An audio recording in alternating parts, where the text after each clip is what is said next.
Magandang araw mga kaibigan, ating puntunghayan ang ikatlong kabanata ng ating kwento na pinamagatang The Lucky Charm. Kahit kung bago ka pa lamang sa aking YouTube channel, ay pakilike po ng ating videos, pakiclick din ang subscribe button, ganun din ang bell icon, para lagi kayong updated sa mga parating ko pang uploads. Mahigit isang taon na ang lumipas. Hindi na umaasa si Dayan na muling magkukrus ang mga landas nila na lalaking nagbayad ng tuition fee niya noon. Hindi na siya nakabalik sa eskwelahan noon, kaya hindi na siya umasang makikita pa uli niya ito. Pero totoo nga sigurong maliit lang ang mundo dahil ngayon ay kaharap niya ito. Halos walang nabago sa hitsura nito. Pareho pa rin ang mga matang hinangaan niya. Nakatitig din ang mga iyon sa kanya. Waring nangingilala. Hindi niya alam kung gaano katagal silang nanatiling nakatitig lang sa isa't isa. Pero kagaya rin noon, kitang-kita ang kaibahan ng estado nila sa buhay. Okay ka lang? Tanong nito. Napipikit siya. It was the same voice of over a year ago. Miss, naramdaman niyang hinawakan nito ang kanyang braso. Parang may nanulay na libu-libong bultahe ng kuryente sa buong katawan niya. Mabilis na nagmulat siya ng mga mata. Saka lamang niyang napansing tahimik na tahimik ang buong paligid. Nang tingnan niya ang mga tao sa dining area, ay pawang nakatingin ang mga ito sa kanila. Para bang nanonood ang mga ito ng isang eksena sa pelikula. Nailang siya dahil sa naisip. Pakiramdam niya ay namula ang buong katawan niya. Ipiniksi niya ang brasong hawak nito. Saka walang lingon likod na bumalik siya sa pwesto niya. Ramdam niya ang napakaraming matang nakasunod sa kanya. Pagdating sa mesa nila ay hindi siya tumingin sa kahit sino roon.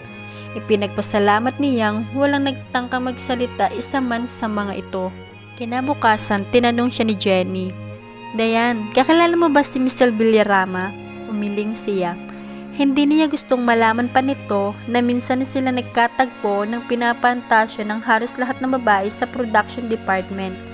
Nalaman niya kanina na ang tinutukoy palang Mr. Villarama nito ay ang lalaki na kabangga niya. The same man who helped her over a year ago. Ang lalaking matagal ng laman ng kanyang mga panaginip. Para kasing matagal na kayo magkakilala sa mga titigan ninyo eh. Imagination mo lang yon. Nagulat lang siguro kami pareho. Umandar ang pagkaklamsi ko. Imposibleng naaalala pa siya ni Mr. Villarama.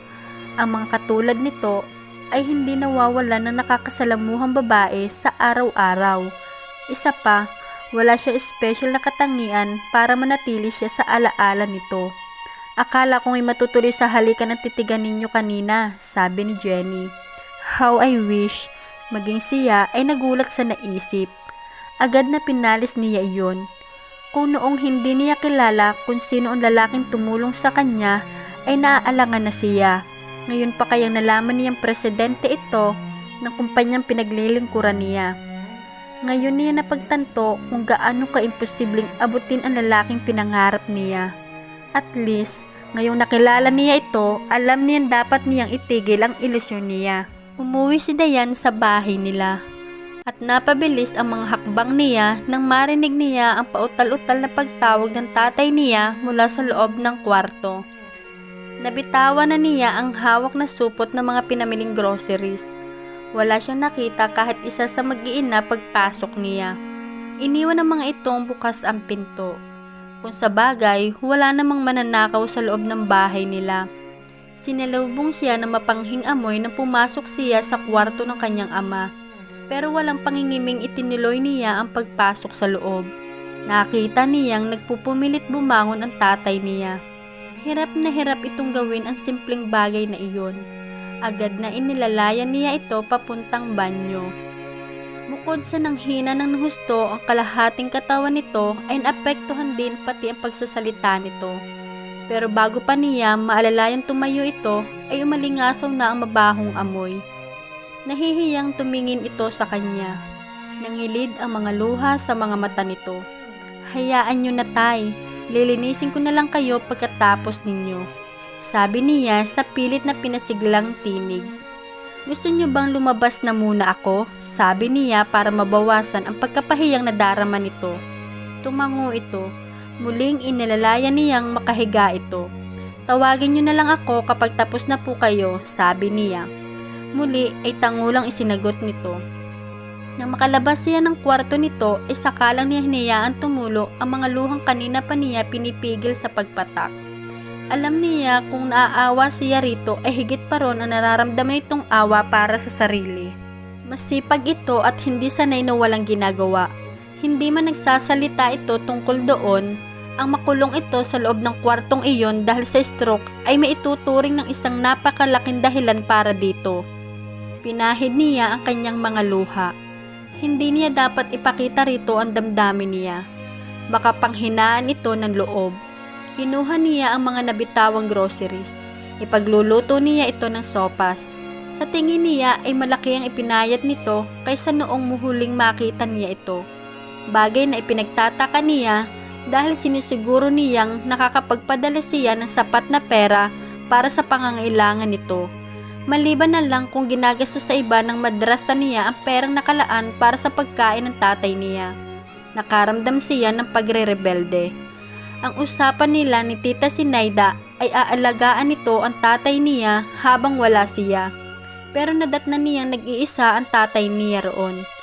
Payag na nga siyang halos balikatin na niya pati ang mga pangangailangan ng mga ito. Hanggang ngayon ay pare-parehong walang trabaho ang mga ito dahil umaasa siyang aalagaan ng mga ito ang tatay niya. Kung may magagawa lang sana siya na kunin niya ang kanyang ama. Pero sa ngayon ay wala siyang ibang mapagpipilian. Kung kukunin niya ang tatay niya ay hindi siya makakapagtrabaho. Mas malaking problema ang idudulot niyon para sa kanila. O Dayan, bakit mukhang pasan mo na naman ang mundo? Tanong ni Jenny na makapasok siya sa kwarto ng inupahan nila. Kagaya niya ay hindi rin ito sumama sa outing. Mas pinili nitong magpahinga na lamang sa boarding house. Inilapag niya ang dalang backpack sa higaan at tila nang hihinang umupo roon. Kamusta ang tatay mo? Tanong nito. Napubuntong hininga siya. Kapag kuwan ay kinuwento niya rito ang nadatnan sa bahay nila, pati ang pangayayat ng kanyang ama. Kung magkakapera sana ako ng malaki-laki, kukunin ko na si tatay at mag-hire na lang ako ng titingin sa kanya habang nagtatrabaho ako. Himutok niya. May solusyon naman kasi sa problema mo, Dayan. Ikaw lang itong tumanggi sa pagkakataon, sabi nito. Napatingin siya rito. Aminado siyang napukaw nito ang interes niya. Kasali pa rin ang pangalan mo sa Miss IMC bilang pambato ng department natin. Malaking halaga ang 100,000. May ipapandown ka na kahit sa isang maliit na apartment para may matirahan kayo ng tatay mo. May ipambabayad ka na rin sa mag-aalaga sa kanya kung sakali. Hindi niya kailangang mag-isip ng matagal para malaman niyang tama ito. Pero hindi talaga niya kayang sumali sa beauty contest. Baka na hindi siya makalakad sa stage sa gabi ng patimpalak. Akala ko tinanggal niyo na ako ron. Nagkibit balikat ito. Hindi naman mahigpit ang screening committee ng contest, kaya kasali pa rin ang pangalan mo. Saka sa susunod na araw pa naman daw ang rehearsal, kaya abot na abot pa kung magbabago ang desisyon mo. Muli ay napabuntong hininga siya. Lakasan lang naman ang loob yon. Isipin mo na lang ang tatay mo kung nahihiya ka. Napakalaking tulong sa inyo ng premyong makukuha mo. Alalahanin mong makakawala na kayo sa madrasta mo kapag nanalo ka. Hindi naman magdurusa ang tatay mo sa kapabayaan ng madrasta mo. At hindi ka rin mahuhut-hutan ng pamilyang iyon. Sa kabila ng pabigat na nararamdaman, ay natawa naman siya sa tinura nito. Kontrabidang-kontrabida pala talaga ang dating ni Tita Sinaida sa mga kwento niya. Iyon ay kung ako ang mananalo. Ikaw ang mananalo, may katiyakan sa tinig na sabi nito. Nakita namin yung ibang kasali, wala silang sinabi sa ganda mo. Kaya kung ako sa iyo ay sasali na ako. Wala ba akong gagastusin para sa mga isusuot ko roon? Alam niyang sa sinabi niya ay pinahiwatig na unti-unti na siya bumibigay sa pangungumbinsi nito. Huwag ka nang mag-alala roon, sagot na ng department yon. Member ako ng committee na naka-assign sa contest, Kaya ako ang bahala sa lahat ng kakailanganin mo. Ikaw naman, ang kailangan mong gawin ay mag-relax at magpa-beauty. Nakangiting sabi nito. Kailangan ko bang magsuot ng swimsuit? Umiling ito. Sportswear lang. Bakit? May tinatago ka bang balat kaya takot kang magsuot ng bathing suit? Alam niyang bumadha ang guilt sa kanyang mukha. Lumaki siya pero hindi nawala ang balat niya sa puwet. Kaya nga hindi siya kailanman nagsuot ng bathing suit. Alam niyang makatawag pansin iyon. Paminsan-minsan ay hindi pa rin niya maiwasang isipin na ang balat na iyon ang may hatid na malas sa buhay nilang mag-ama. Huwag kang mag-alala, pipili tayo ng sportswear na hindi makikita ang balat mo. Salamat. So, paano? Ibig bang sabihin niyan ay final lang ikaw ang representative ng department natin sa contest? Tanong nito. Tumango siya kasabay ng panalangin na sana ay siya nga ang palaring manalo para hindi naman masayang ang lakas ng loob na iipunin niya para sa contest na iyon. Sa wakas, mukhang may pag-asa na ring manggaling sa department natin ang susunod na Miss AMC. Sabi nito, huwag ka munang masyadong mag-expect, Jenny. Baka mapahiya kayo sa akin, sabi niya. Alam kong gagawin mo ang lahat ng iyong makakaya bago mo pa malaman. Ipinuputong na sa ulo mo ang corona. Kininditan pa siya nito. Relax ka lang, Dayan. Nahahalata sa mukha mo ang nervyos. Paalala sa kanya ni Jenny habang minimake-upan siya ng baklang si Trixie. Ilang oras na lamang at magsisimula na ang beauty contest. Hindi ko mapigilan, Jenny. Ninenervyos talaga ako, sabi niya. Hanggang sa huling sandali ay parang gusto magbago ng isip niya. Lalo na at nasilip niya kanina mula sa dressing room na maraming nanonood. Halos lahat yata ng mga taga-AMC ay naroon. Isipin mo na lang na para sa tatay mo ang gabing ito, paalala ni Jenny sa kanya. Nginitian niya ito sa salamin. Tama ito, hindi tama ngayon pa siya umatras. Bumunting hininga siya para palakasin ang kanyang loob. Nahiling na lamang niya na sana'y tumagal iyon hanggang matapos ang contest. Mahigpit ang pagkakahawak ni Dayan sa kamay ng kanyang kapwa contestant na si Anna. Dalawa na lamang silang natitira. Isa sa kanila ang tatanghaling Miss AMC para sa taong iyon. Before I finally announce the new Miss AMC, allow me to tell you another good news, sabi ni Iya Villarama sa mikropono. Kanina ay ipinakilala ito bilang Vice President ng IMC. I have decided to give an additional prize to the new Miss AMC. Aside from the cash prize, ang mananalo po ngayong gabi ay magbabakasyon sa aming tahanan sa loob ng 2 linggo. Malakas na sigawan ng pagsang-ayon ang halos gumiba sa buong venue. Kung kanina ay kalmante lang siya, ngayon ay parang tinatanggol ang kanyang dibdib. Para bang anumang sandali ay lalabas ang puso niya mula sa kinalalagyan niyon. Lalo nang makita niyang nagulat si Haris sa sinabi ng kapatid nito. Bigla ay nahiling niya na sana ay hindi na lamang siya ang manalo. Dahil kung seryoso ang prinsesa ng AMC sa sinabi nito, hindi niya alam kung paano pakikisamahan si Haris sa loob ng 2 linggo. I guess everybody loves my idea. Ngiting-ngiting sabi ni Iya. The new Miss AMC for this year is none other than Miss Dayan Torres. Literal na umawang ang mga labi niya. Hindi niya maintindihan ang sarili. Gustong-gusto niyang manalo pero habang ipinuputong ni Haris ang corona sa ulo niya ay nakadama siya ng takot. Congratulations, nakangiting bati nito sa kanya. Thank you. Halos hindi lumabas iyon mula sa bibig niya. Napakagwapo talaga nito. Naaamoy niya ang pabangong gamit nito. How about a kiss from Mr. President to our newly crowned princess? Sabay pa sila ni Haris na napatingin sa kapatid nito na muling nagsalita sa mikropono. Sumang-ayon ang lahat ng naroon sa sinabi nito. Napansin niyang likas na charming si Iya. Halos lahat ng sabihin nito ay sinang-ayunan ng lahat. Well, we're waiting big brother, kantsaw nito sa kapatid nito. Napatingin siya kay Haris. Kakatuwa pero parang tumigil sa pagtambol ang dibdib niya nang matitigan niya ito. Pagbigyan na natin ang brat na yan. Pwede ba? Paghingi nito ng permiso sa kanya. Hindi niya alam kung bakit tumango siya.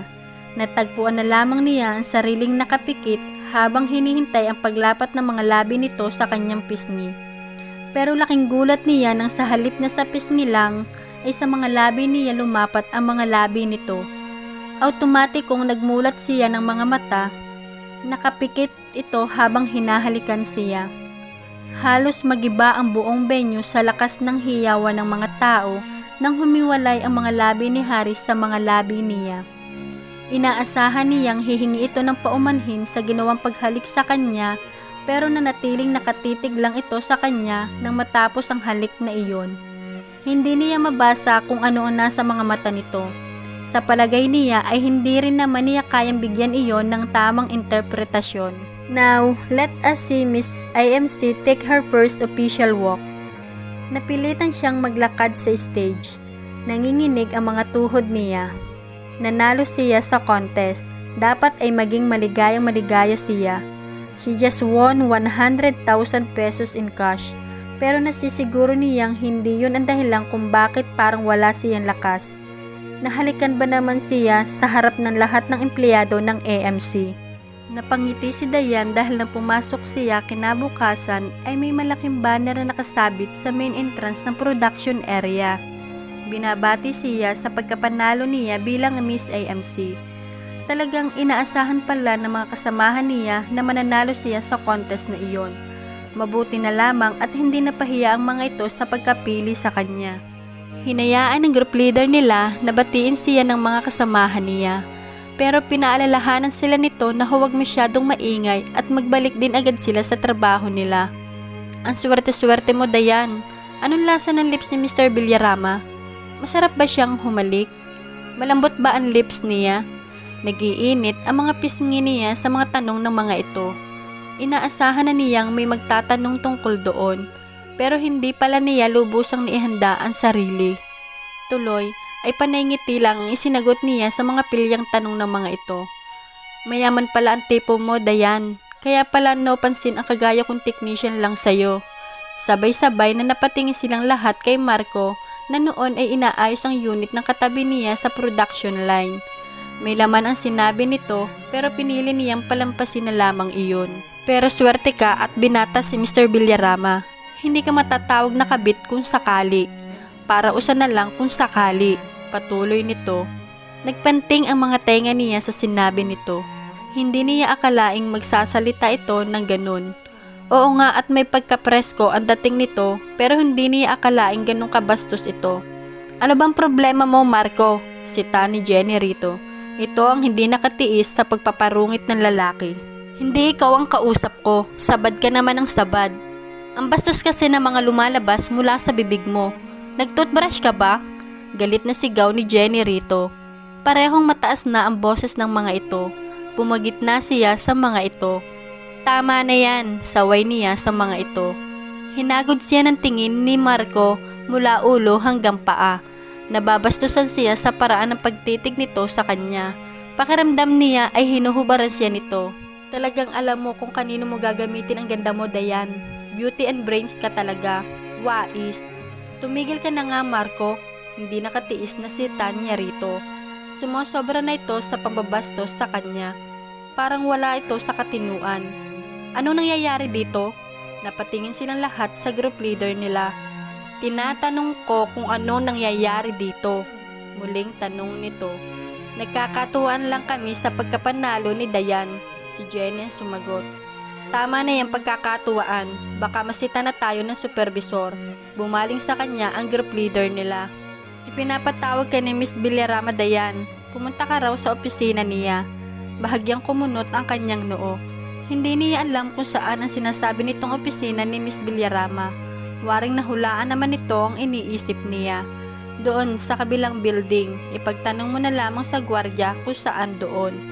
Itinawag lang kasi rito ng sekretarya niya na kailangan ka nga raw doon. Sino ang papalit sa pwesto ko? Tanong niya. Ayaw naman niyang matambakan siya ng trabaho pagbalik niya mamaya. Ako na ang bahalang humanap ng pansamantalang kapalit mo, sagot nito.